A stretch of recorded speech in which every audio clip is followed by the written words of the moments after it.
de bola. Esse é o nosso gabarito. Próxima questão, questão 7. A Declaração Universal dos Direitos Humanos é um dos documentos mais importantes que inauguram a fase da internacionalização dos direitos humanos. Incrível, né, gente? Vocês lembram lá da internacionalização dos direitos humanos? A gente falou da primeira fase, da segunda fase, da terceira fase. Então, a DUDH é um dos documentos que inaugura, né, uma dessas fases de internacionalização. Sobre este documento, é correto afirmar que, perceberam, gente, eu peguei aqui de vários concursos públicos diferentes essas perguntas, quantas perguntas sobre a Declaração Universal dos Direitos Humanos, né? Então, vale a pena depois vocês darem uma lida no texto mesmo, tá?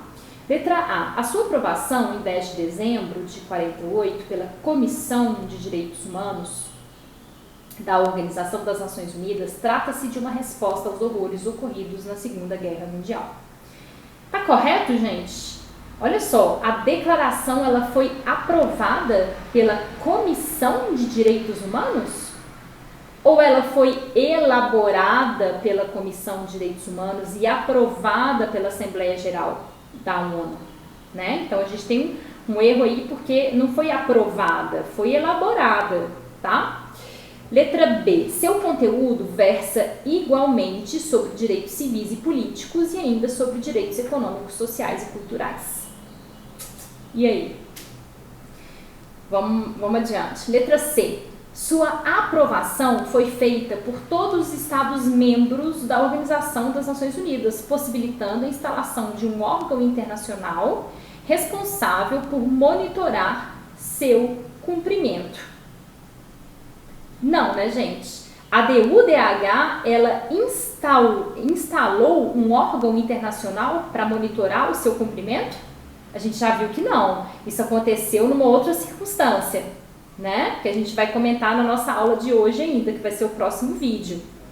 Então, não teve essa instalação de um órgão internacional para a DUDH. Inclusive, é um dos problemas que nós vimos em relação aos direitos humanos, é justamente a existência de órgãos de monitoramento de fiscalização.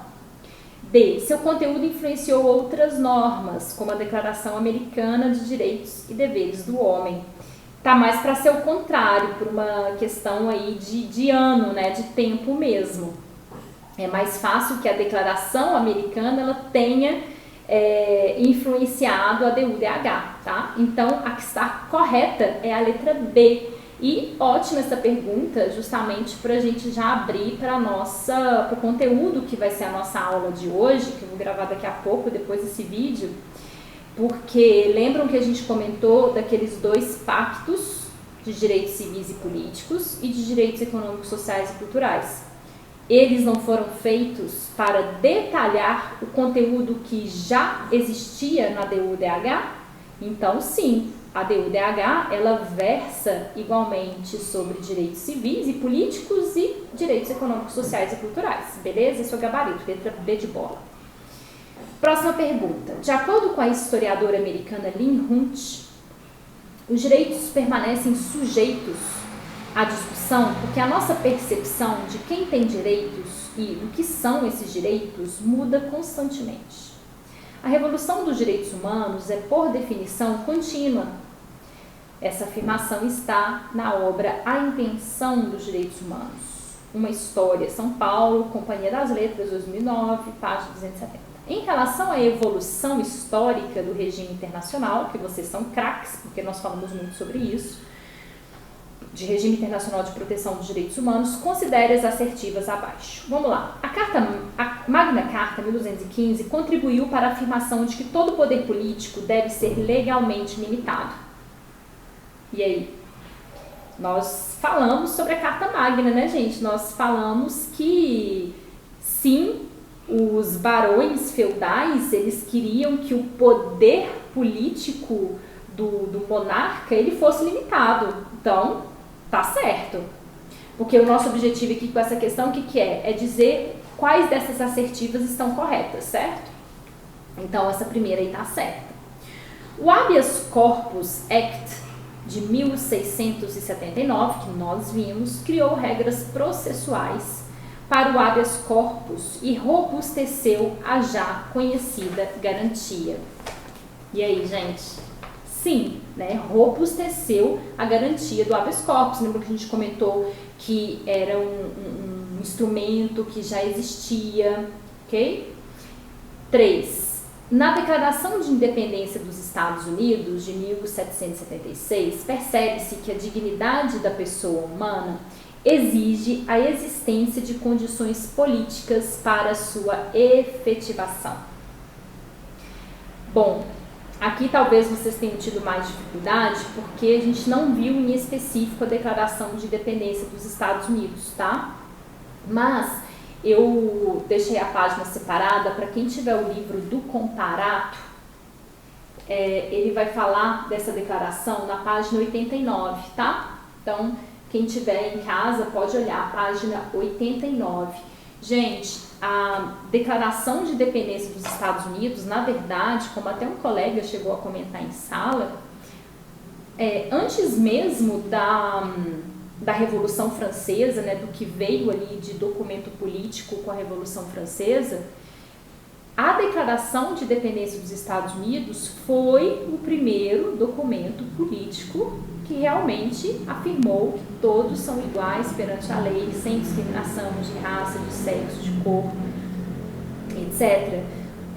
Ou seja, isso é a base também desse aspecto da dignidade da pessoa humana, né? Essa igualdade.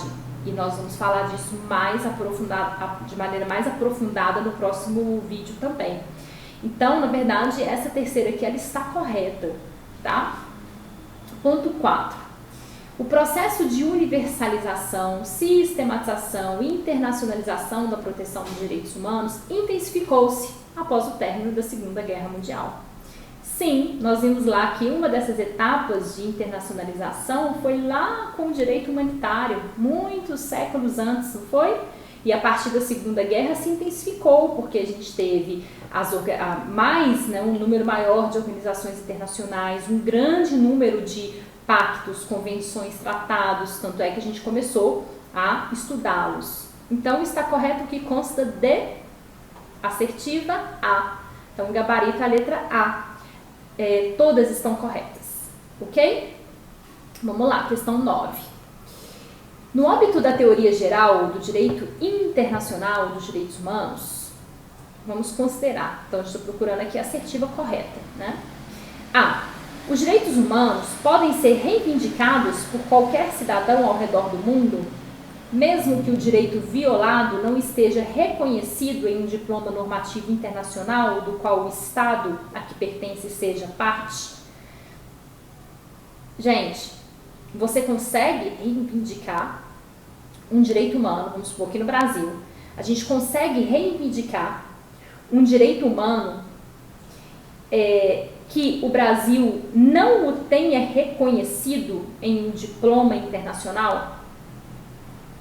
Pode ser reivindicado por qualquer cidadão ao redor do mundo os direitos humanos, ainda que aquele direito ele não esteja previsto em um texto, em um diploma que o país de pertencimento tenha adotado?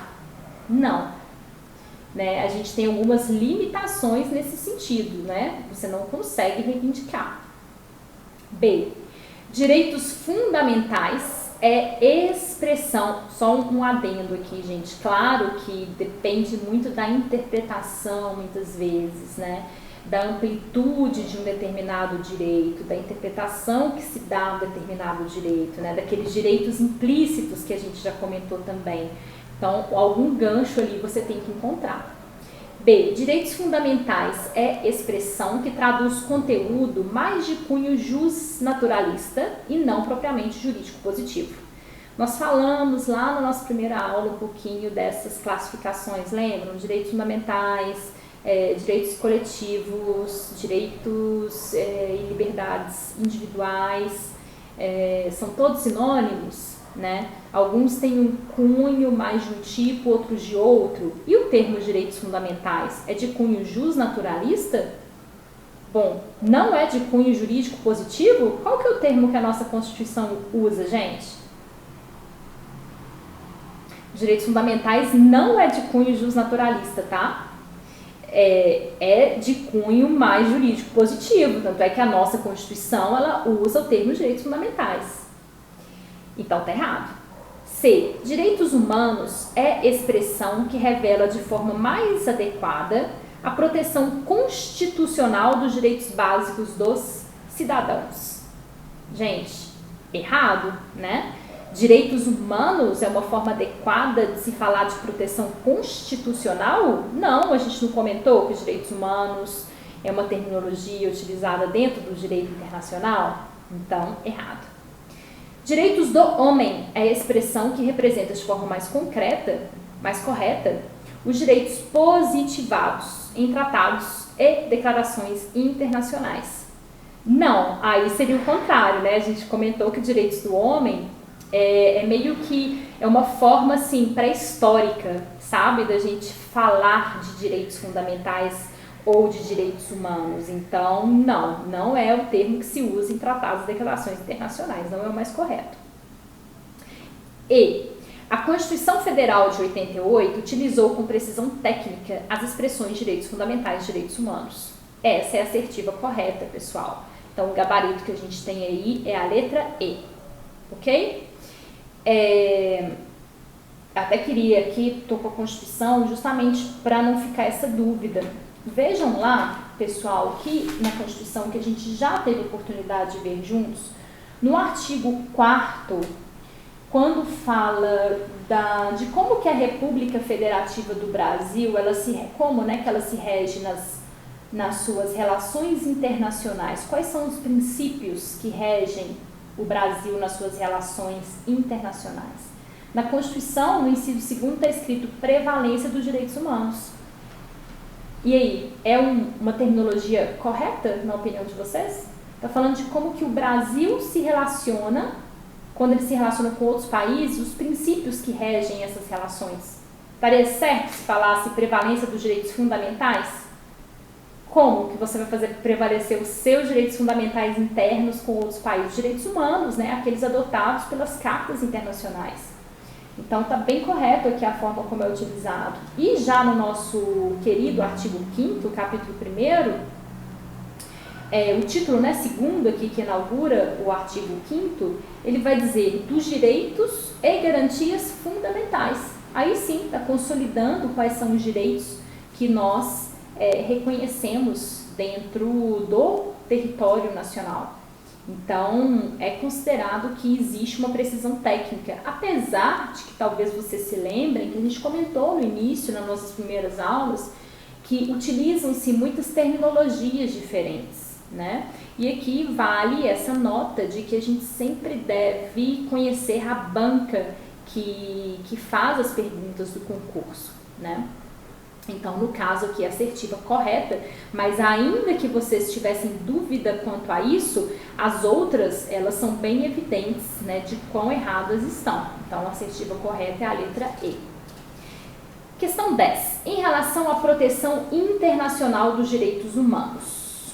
O direito internacional humanitário restringe-se à proteção das populações civis na hipótese de conflitos armados, excluindo-se os militares postos fora de combate. Tá certo, gente? O direito internacional humanitário, ele exclui os militares postos fora de combate? Não, ele não se restringe às populações civis. Nós comentamos que existem várias convenções de Genebra a respeito desse ramo, né, do direito, que é o direito internacional humanitário, e inclui também os militares postos fora de combate, ok?